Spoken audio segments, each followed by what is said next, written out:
Something you may not know about Orlando is that Halloween actually starts in September. Sometimes August we're feeling a little frisky. But with Halloween Horror Nights opening tonight, we're officially in spooky season! To celebrate, we're going to be taking a look back at some of HHN's weirdest moments and mazes, odd ideas, and sometimes memes that take on a life of their own. This is HHN's Weird History.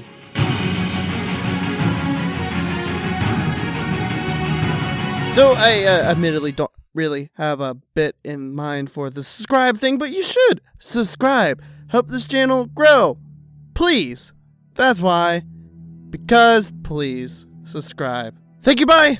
So before we get into the list proper, I'm not saying any of these houses or scare zones were bad, but the idea behind them is interesting to say the least. With that in mind, we'll start in 2002. Pretty much all of it, because 2002 was such a weird year, guys. For one thing, this event took place at Islands of Adventure, which is already super weird.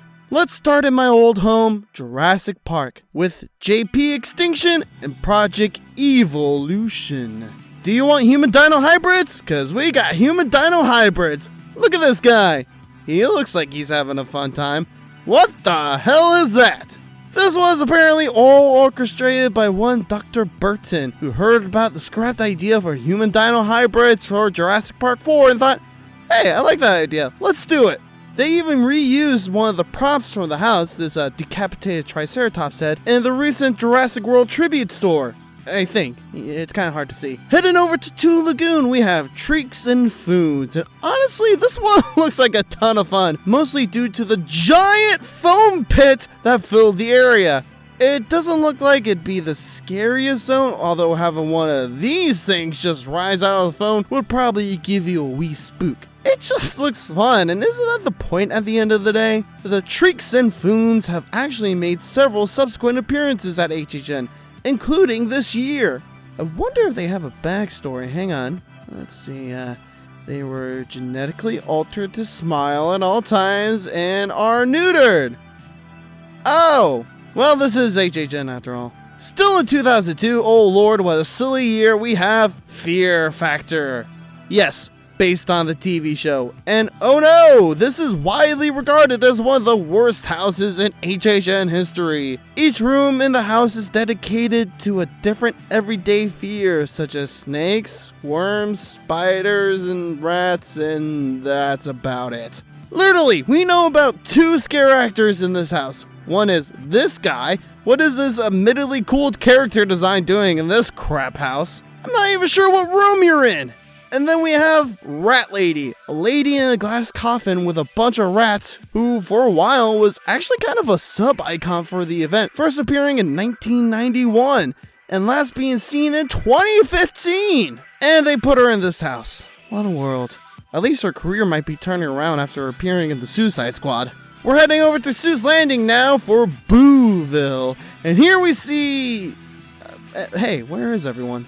Originally titled Grinch Night, the Who's were scared of the Grinch and stayed indoors, making the town appear abandoned. This is because Dr. Seuss's widow forbade anything remotely scary in Seuss Landing, or she would tear down the land with her own 2 hands, making Booville probably the only scare zone in history without anything in it besides some weird music and fog. Our final stop here in 2002 is Island Under Siege / Maximum Carnage. And holy crap, talk about something they would 100% not be allowed to do today. This is a Marvel-themed scare zone. The villains, led by Carnage, have killed all the superheroes and taken over the city. You would see famous Marvel villains like Mephisto, Kraven the Hunter, this weird Loki variant, I don't know what's going on here. You would also see confirmation that your favorite heroes were super dead, you guys, like Thor's hammer, a bloody Captain America shield, and Wolverine's severed arms.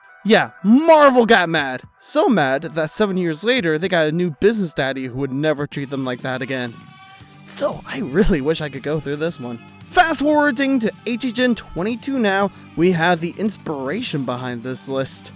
Penn and Teller nuked Las Vegas. Most year, HHN has what's known as a comedy house, a house that provides scares but in weird and humorous ways. See Slaughter Cinema, Ash vs. Evil Dead, Beetlejuice, etc. Needless to say, this was 22's comedy house, and it was in 3D! While you might assume that Universal got the rights to use Penn and Teller's names and likenesses, and they just showed up to do some press, turns out no. The duo were involved in the house planning process the entire time, working hand in hand with art and creative, to sometimes even appearing in the house in person. I should probably talk about the rest of the house cause it's bonkers! To understand the backstory, you need to know that Penn and Teller have a famous trick called the bullet catch, where they would fire guns at each other and catch the bullet with their teeth. It's pretty cool! Well, one day they thought, what if we replaced the boring old guns with ballistic missiles? And whoops, Vegas went boom. As you explore the ruins, you'll encounter 3-breasted showgirls, mutated Roman guards, and the scariest of all, Elvis impersonators. Over the years, HHN has graced us with houses based on some of the most iconic horror movies of all time. Friday the 13th, Nightmare on Elm Street, Texas Chainsaw Massacre. This isn't one of those movies. Hands up, who remembers This Is the End? Yep, we're heading to HHN Hollywood for this one. It could just be me, but I completely forgot about this movie until researching this video, which is weird. It has an all-star cast, it was generally well received, made a profit at the box office, but also it just kinda came and went. And yet it has its own HHN house, while other titans of horror like Night of the Living Dead and Candyman haven't yet. I will say this, the demon designs in the house are awesome. Bravo there. You even get to see your favorite celebrities like Seth Rogen, Craig Robinson, and Emma Watson. We promise that's supposed to be her. But out of all the horror movies out there, this one feels most like out of left field. And finally today, our weirdest house and probably my favorite, HHN has it all. Killer clowns, chainsaws, murder grannies. But you know what's been lacking for 20 years now? Wrestling! Enter The Undertaker No Mercy, based on my favorite wrestler of all time, The Undertaker. Now, on the one hand, I love this. But on the other hand, what?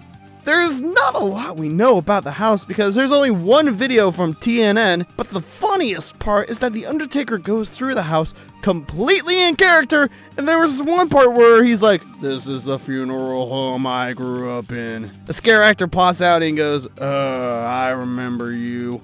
And then he comes across a house attendant and goes, "You don't remember." Ironically, it's so stone cold. We see different incarnations of The Undertaker. Bradshaw, Paul Bearer, Kane, and there's even a room that evokes the Hell in a Cell match with Mankind from King of the Ring 1998, with a scare actor running around on the roof. I also find it funny that Art and Creative were looking at this room and thought, yeah, it looks cool, but it's also a little barren. Just zip tie some legs to the cage, it'll be fine. And our final weird thing today isn't a house or a scare zone, it's an icon.